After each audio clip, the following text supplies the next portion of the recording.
Good morning everyone. For today's video, pupunta tayo sa beach, Almorana Beach, dahil kakatapos lang ng Ramadan at magpapahinga tayo ng kaunti dito sa Papasok na beach. to sa ano? Umalis kami sa bahay 5 o'clock. Nakarating kami sa Almora Beach is 6 a.m. Kasi dumaan pa kami ng McDonald's para bumili ng breakfast namin.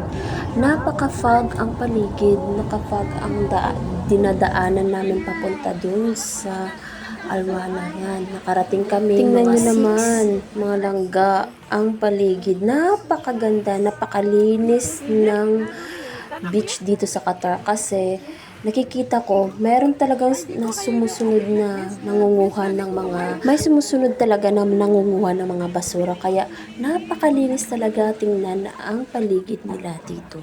At kasi nga Eid at saka walang pasok, lahat ng mga Pilipino dito, makikita mo naman marami talagang Pilipino na pumupunta sa beach kasi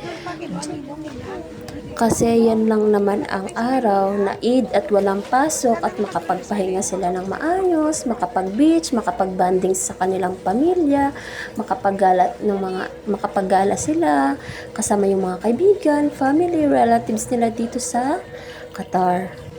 At ako naman ay naimbitahan naman ng mga kaibigan ko at sumama din lang.